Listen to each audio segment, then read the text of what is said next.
Welcome to UK Business Show, UK's premier business show where we feature business thought leaders, high achievers, and industry experts. Today's episode is brought to you by World Outsourcing Solutions Limited, a company that specializes in helping executive business owners with virtual assistant services and business growth systems. Here's your host, Yukai Kechidori.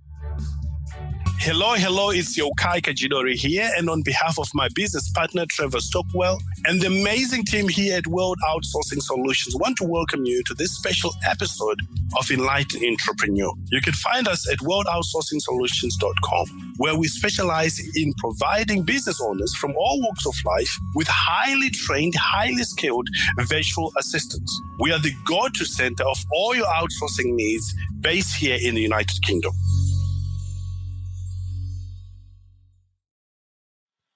Hello and welcome. Thanks for joining us in another episode of Enlightened Entrepreneur.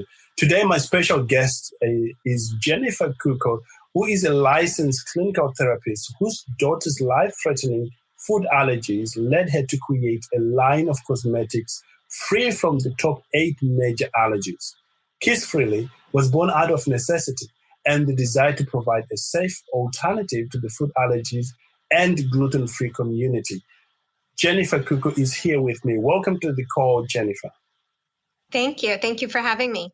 It's great to have you on the show. You have a very special story of how you got started in business. Would you share with our audience your journey to where you are today? Sure.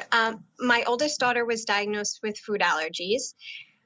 Multiple food allergies, and we were doing pretty well managing the food aspect of things until one night I gave her a kiss on her cheek and she broke out in a horrible rash.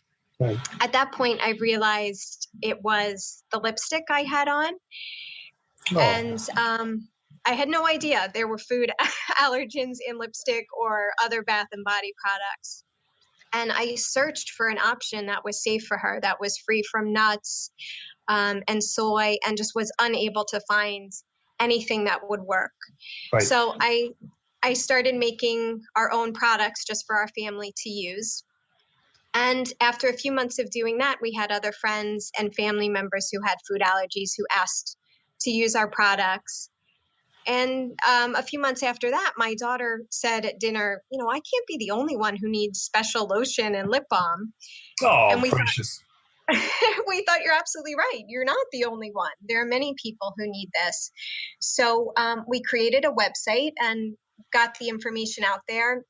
And we're really shocked by how many people were interested in our products. And that's really how our business began, out of necessity. Incredible. Your daughter is adorable that she thinks of other people at such an early age. How old is she? She just turned 8. Oh, precious, lovely person. So once you got this idea and you've got a very strong reason why you want to create a business, what were the initial steps you took to get this business off the ground? Initially, I took some of the basic steps, got a domain name to make sure the name was available, created a very simple website because I wasn't sure the response at that point. Right. The other thing I did was I was involved in a lot of food allergy communities, and I just started talking about the idea to see if there was interest. Once I found there was interest, I began searching out people who were active in the food allergy community and sending them some products to get honest feedback on what they thought about it. And from there, sort of a grassroots marketing campaign began to evolve. People would post on Facebook, I just use this product, I love it, it's top 8 free. So it was really very word of mouth that we began marketing. Incredible. I love the way you progress, from, getting a domain name, which was putting a stake in the ground. And then you went on to do a bit of research. And then you got other people involved in what you're doing. I think it really is the natural progression of a growing business. So after you did all that, how did you get your initial client? I got my initial clients through Facebook groups that focus on allergy-free living. Right. And it was almost as soon as one person said, I tried this company, other people wanted to try. The other thing I did, and I continue to do, is I customize the products. So if a child is having a dance recital, I'll make a lipstick or eyeshadow to match their costume so that there's a real sense of inclusion for the children. And that really generated a lot of buzz. It was something that people really needed, and that also began to get our name out there even more. Incredible. So I think really understanding what your customer needs and then creating what they need is critical to getting exposure and creating a story around your brand. Incredible. I love the fact that you're very creative in your marketing. You made it so for the young ones so that they feel they fit in. They don't feel awkward with that. I think that is genius in itself. And you mentioned as well about joining Facebook groups. I have to say this even in our own business here, that it is still one of the fastest way of getting your name known to a group of people, especially in the niche that you are in. And to hear you talk about that, solidifies what other entrepreneurs are saying at this point. Having done all those initial steps, Jennifer, how do you market your business right now, different from what it used to be before? As we grew, I started doing shows that were specific to the food allergy community, and that helped create that one-on-one, that face-to-face interaction. And it also introduced me to some people in the media who then promoted our business in their magazines or on their websites to get a larger audience. Right. I did also start targeting Facebook ads, and that brings a lot of traffic to our site. I know for some people Facebook doesn't generate that, but my market is pretty specific, so it works for us. And I continue to reach out to members of the food allergy community, and I'll sponsor events or send samples and support them in any way that I can. Incredible. And you've been doing this for a while, and you're getting a good traction from your activities. Let's talk about what your day look like right now when you're working on your business.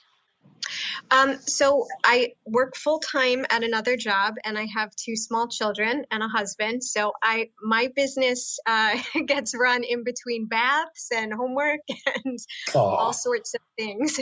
But what I do every day is create a list of things that have to happen. Right. And a secondary list of things that I'm pursuing and that I sort of want to keep in the mix. Right.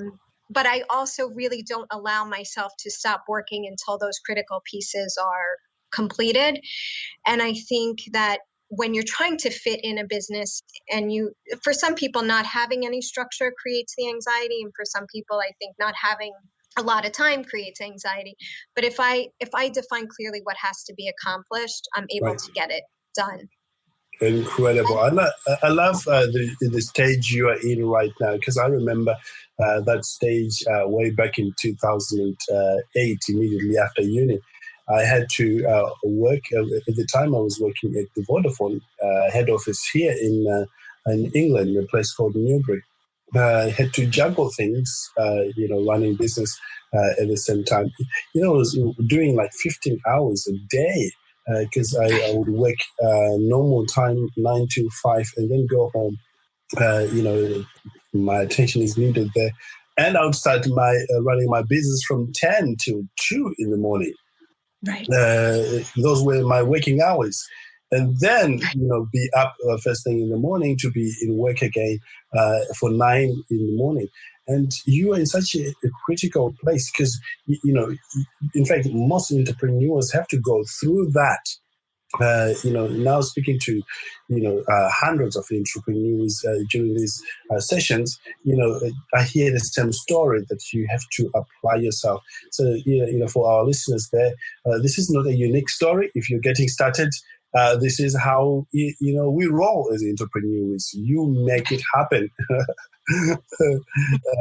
Just like Jennifer here. So, Jennifer, what do you know now that you wish you had known when you were starting this journey? Everything. I think. Yes. I think everything is so new when you start, and there's so much good information out there, but it's hard to understand it and apply it to your business. Right. I wish I had known to take some information, use it, and then go back and get more. I think I had a little bit of information overload on marketing and, product development. There's so many accounting. There's so many things you're trying to learn at once, and really allowing yourself to start with a basic knowledge and enhance that as you go. You don't have to know everything at first. I think I wish I had been a little easier on myself. Oh, yes. Our journey is like that. When I talk to my, to the students that come on to my program that do consultation for, one of the things I mention to them is right in the beginning, you want to do, an inventory in yourself. You need to know what you're good at, what you enjoy the most, and then focus on those and find someone else to help you in those other areas that you're not good at. I draw this line, of that shows them where they want to go and where they are. And, knowing where you are today is equally important as where you want to go. And I find when I do that exercise with my students, it liberates them from being overwhelmed or the need of doing everything. And I'm sure you're doing this, exactly the same thing. Those key areas you need to focus on, and you concentrate on that. And then if you have considerable time, you learn new skills. But if you don't have, you get a virtual assistant, like, who is an expert already that can come along to work with you at an affordable price or affordable arrangement.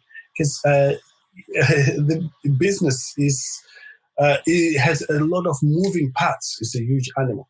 Right. And you can't do it all together by yourself. If you take it all by yourself, you end up losing your loved ones, your family, and ultimately you lose your goal, because you can pursue, that particular goal and end up abandoning the very reason why you're doing that, which is your family, which is your loved one, the people that mean the most to you. Yes.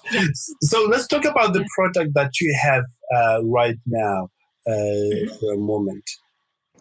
So I sell lipstick, lip gloss, lip balm, mineral makeup, such as foundation, blush, and eyeshadow. And we're in the process of creating a line of shampoos and personal care products, because those are very hard to find allergy friendly as well. Awesome. And are these products available on market right now? They're available all online right now. We're working on getting into stores, and that's part of the goal for 2016. Right. Is to get in markets, local markets, at least in the U.S. Awesome. And we do ship internationally. Oh, that's incredible. Are you also part of the revolution that is happening here at Amazon? A lot of my clients are selling on Amazon. Yes. I applied for the Amazon handmade because they're made in our own facility. I didn't qualify for the other, the regular Amazon, but I'm in the process. I know they're still working through some of the kinks in the cosmetics area on the handmade side. Right. But yeah, that is ultimately a goal. Awesome. And I'm hoping that comes to fruition, because once you're on Amazon, really you're playing at a different level when it comes to business, because Amazon is a go-to place for a lot of consumers especially the target market that you have, young ladies, who wants to look good at the same time wants to be healthy, and they are always there. Let's talk for a moment, Jennifer, about transitioning from an employee to a business owner. How are you getting on with that? I think the transition was easier for me because as a psychotherapist, a lot of what you do is self-generated. So there is a lot of autonomy and decision making that you have to make in the moment. So in some ways, my mindset was already similar to an entrepreneur, although I didn't know it at the time. And I find once you have this sense that you can create something and build it, you just want more of that experience. And it sort of helps you refocus and stay committed on those long nights and those 20-hour days. Yes. But I find that it's been such an incredible journey. I'm amazed at what I've learned about myself and about all these different areas I hadn't thought about previously. And I often say to my husband, even if we can't make this work, I'm doing this again. Absolutely. So it's been an amazing process, and I recommend it to anyone. Absolutely. What I discovered when I was doing this in the beginning was how much more I can do compared to what I can't do. Oftentimes, a lot of people think of them not being able to do things, but not realizing that they can do far more than what they can do because of our education, how we've been built in the society we live in. And I think this journey opens you up to realizing how truly, truly powerful we human beings are. What we can conceive in our mind and, bring forth to reality and follow through. So I totally agree with, what you just shared there with us. So imagine you're talking to somebody who hasn't stepped out to going for their dreams. What would you say to them? I would say you are more capable than you even imagine. If you had asked me 2 years ago, would I be willing to stay up till 1, 2 in the morning to make lipstick? I probably would have laughed at you. Yes. And now it's absolutely worth the sacrifice to me. And even with each mistake, you learn what you can do better, and there's a pride and a joy in even taking the risk. I always come back to that Nike slogan, just do it. You'll be amazed at what you find about yourself, about your capacities, and it's just an amazing experience. Incredible. Let's talk for a moment about the way to generate business when you're getting started on a limited budget. I'm sure you've had that experience. Talk to us about that. The budget, when you're starting out, that budget is just all that looms in your head. Right. And, there's a piece of you that knows you have to spend money to make money, but it's terrifying. Yes. And I really began to monitor it, which I think often at times at the beginning you're reluctant to do as well. You want to spend the money and magically believe that it works. But I did track, I put money in this ad, what was my result, and is this ultimately worth it? And if it's not, stop it and try something new. Yes. I think also there is a ton of way to get free advertising. You can contact people who are interested in your products and ask them to test it and write about it on their blog. You can contact your local media. They're always happy to do a story on local businesses or whatever your niche may be.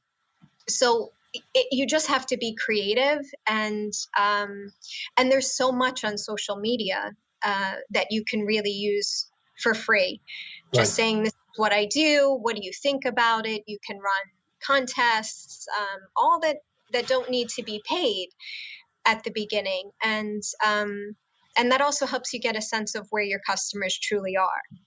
And then when you have the funds, you can invest in that particular area even more. Absolutely. Tony Robbins put it this way: when you are getting started, take massive action. Tell everyone you know. Thank you for listening to Yukai Business Show. We will be back to bring you more episodes with success stories and advice straight from the experts. Want more? Check out www.yukaibusinessshow.com. Get your free trial of our virtual assistant service today. Just visit www.worldoutsourcingsolutions.com. Quote WOS18 or send us an email at support@worldoutsourcingsolutions.com.